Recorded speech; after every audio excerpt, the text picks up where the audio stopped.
Up next, how barns evolved in Montgomery County. Stay with us.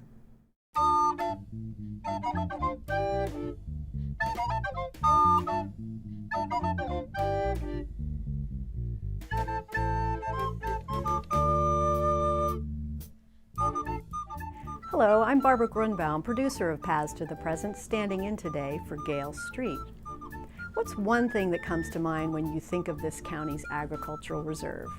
If you said barns, then you hit on today's show topic. We are fortunate that a wide variety of beautiful and historic barns still dot our landscape. In a moment, we'll look at the evolution of barns in Montgomery County. But first, let's do the history quiz. Do you know what this is? This 15-inch bowl affixed to a pipe typically was found in a barn that housed cows. This lever could be depressed, and when it was operational, something would happen. What do you think that was? And what was this device used for? Stay tuned. I'll give you the answer at the end of the show. There is no one landscape in Montgomery County today. It's urban, it's suburban, and it's rural. Each features building styles that add to the understanding of our community, its history, as well as its future. Of course, the deepest roots can be found in the agricultural areas, with a history that goes back to colonial days. Settlers began farming in Montgomery County in the late 1600s. Land patents were granted to speculators from the Chesapeake area. They didn't actually live here. Slaves and tenant workers farmed the land to produce this state's sole cash crop, tobacco. Architectural historian Claire Kelly says their buildings were very small and utilitarian. Most of the structures were just one-story log buildings, and there were tobacco houses, dwelling houses, meat houses, spring houses. All structures are basically called houses in this time period. In the 1700s, tobacco houses were the second most common building type in Montgomery County. Today, they are very rare. One of the county's few remaining tobacco houses can be found on the Brandenburg farm in Damascus. It's an excellent example of a typical tobacco house. In this area, they use stone chinking between the logs, and typically they would be shingled with wood shingles or sometimes thatch. And in the inside of the buildings, they had cross poles that were used for hanging the tobacco for curing. For more than a century, county farmers cultivated tobacco. By 1790, 1/5 of all tobacco exported from Maryland came from Montgomery County. But eventually, that had to change. One-crop farming took a real toll on the land, and by the beginning of the 1800s, the soil was depleted of nutrients. So a lot of the population actually left Montgomery County. In the 1830s, we had a drop of about 1/5 of the population that left in search of better land. And Montgomery County was considered the Sahara of Maryland. The soil was just in such bad condition. One group that stayed was the Quakers of Sandy Spring. They began to look at farming more scientifically by experimenting with crop rotation and using fertilizers. Around this same time, a new transit route opened, the C&O Canal. There was now a way to ship produce out and supplies in. Slowly, agriculture in the county began to revive. Farmers from Pennsylvania migrated in search of cheaper land. They practiced diversified farming and brought a new building style with them. Bank barns are very common in southern Pennsylvania, and they also were being built in Montgomery County. We're at the southernmost edge of the bank barn domain. You don't really find them much farther south than this part of mid-Montgomery County in the state of Maryland. Bank barns are built into a hillside and feature 2 levels. The stable is located on the downhill side. This is where livestock is housed. Grains and hay were processed and stored on the upper level. We have many examples that remain of bank barns in the county. This one here at the Buzzard Farm was built in 1898, and it's a great example of a bank barn. Typically, bank barns had stone foundations and often were timber frame construction. And the timber frames, each wall was constructed on the ground in what's called a bent. and each wall had to be raised up as a unit. And so a barn raising was really a community affair, and it required scores of farmers coming together to help construct the barn. The largest bank barn in the county can be found on the White Carlin farm near Poolsville. Measuring 140 feet by 45 feet, it once housed 87 cows and 12 horses. A few of the county's bank barns were made of stone. The Trundle Farm in Martinsburg is a good example. It was built between 1816 and 1835. The Woodlawn Barn near Sandy Spring is another stone bank barn. Built in 1832, it features a 2-level loft for extra storage. One of the things that was really remarkable about bank barns, they transformed the landscape. The tobacco house was a very small scale and similar scale to dwelling houses, but the bank barn was of a size that had not been seen before in the county. At the beginning of the 20th century, things began to change again. Montgomery County farmers were expanding into milk production. This was due to advances in transportation, technology, and science. Dairy farms were popping up all over, along with a new type of barn. The dairy barn was a new type of building that farmers started building in the 1930s. And they're characterized by concrete block construction, and the concrete was very easy to clean and to keep sanitary. And then there was also a new kind of roof.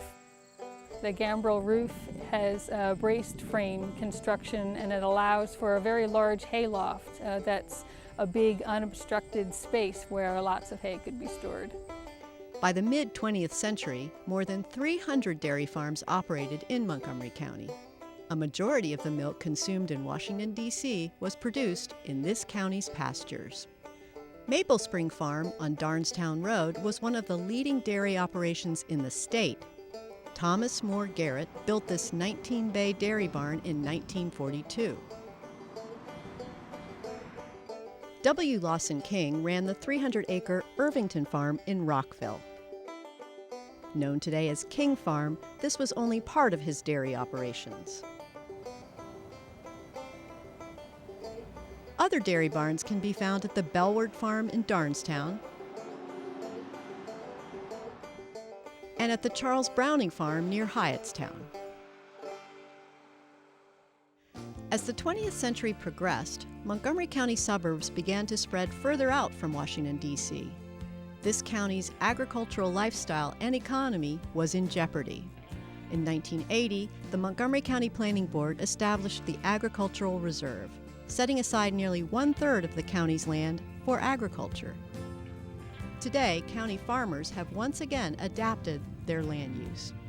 Farming has continued to thrive in Montgomery County, and it has changed to serve a changing population. The largest segments of the farm economy now are horses and horticulture. The traditional farming is less a part of the economy than it was, but even so, last year brought in over $30 million in sales. There's over 500 farms in the county, and the majority of them are family-owned, and many of them are operated by successive generations. The county's master plan for historic preservation helps to protect the many historic barns that still dot our landscape. Tax credits exist for owners who restore their old barns, and in some cases, this results in new uses for these old spaces. Barns have been reused in many ways. They're very well-made structures that lend themselves very well to new uses. Some barns have been converted to residential use, and in other cases, owners have changed their barns into recreational purposes. One barn that has been repurposed can be found in the shadow of Sugarloaf Mountain, on the vineyard of the same name. It's believed that a farm has operated here in one form or another since the Civil War. In 2002, its new owners were deciding what to do with it. We knew what we did not want to do with it. And what we did not want to do with it was to sell it to developers or sell it to anybody. We knew this is a great expanse of green space, and we wanted to keep it that way. That's Jim McKenna. He's a part of 4 families who inherited the property. Together, they transformed this traditional farm into an award-winning vineyard, adapting the space for their use. The tasting room now was where the troughs were, and the animals would just come in, get fed, get watered down, and all that kind of business. Today, the barn's loft isn't used, but if all goes well, McKenna says that they will expand. Right now, it has a bunch of stuff that we intend to use for one reason or another. Eventually, we want to turn it into a really fine showplace. We're going to be restoring it. We will have a bandstand in that corner over there. We'll have a little dance floor somewhere in here. We want to keep the wood and preserve the barn so that it looks and continues to look like a barn. But it'll be all changed. It'll be like thinking you're walking into a bar and actually walking into a fabulous place. A few miles west, we find a barn that has been revived. This is the Linden Dairy Barn on Martinsburg Road in Dickerson. While farming here can be traced back to 1883, it became a dairy operation soon after the Great Depression. That's when Walter Matthews purchased it. He added this Gothic dairy barn. Doris Lewis grew up on this farm. She was the Matthews' youngest. Well, I understand that it is a unique design. There are not too many of them that have the roof in that pitch. It was either 50 or 52 stanchion barn. Doris's father operated a dairy farm here for nearly half a century. It closed down after he passed away. The location went untouched and the buildings began to decay. The original farmhouse burned to the ground. Jane Hunter of the Sugarloaf Citizens Association said that her group was concerned. It was the saddest place that you'd ever want to ride by. SCA worked cooperatively with Montgomery County, now the owners, to bring back the farm's original splendor. Not only was the Gothic dairy barn fully restored, so were all the buildings that remained. This is the most completely restored dairy farm in Montgomery County. Today, Sugarloaf Citizens Association leases the farm from the county, using it to educate and remind visitors of our agricultural past. It is a real accomplishment to have this here. So when people come, you can certainly educate them on the farming aspects of it. All these beautiful and varied structures add to the fabric of our community, as well as provide opportunities for hands-on history. It's almost like a three-dimensional textbook. You can read about farming and about these buildings, but unless you actually see them in the landscape, you don't really appreciate the history that is so important to the county. So, did you figure out the answer to our history quiz? This bowl, attached to a pipe with a lever that could be depressed, is a water fountain for cows. Each feeding station inside of a dairy barn had one of these. The cows would learn that by pressing on this lever, water would flow into the bowl where they could drink as much as they wanted. These fountains streamlined the process of watering cattle. Well, that's all the time we have for this show. If you have comments for us or ideas for future shows, send an email to paths.present@verizon.net. Be sure and tune in again next time as we follow more Paths to the Present. See you then.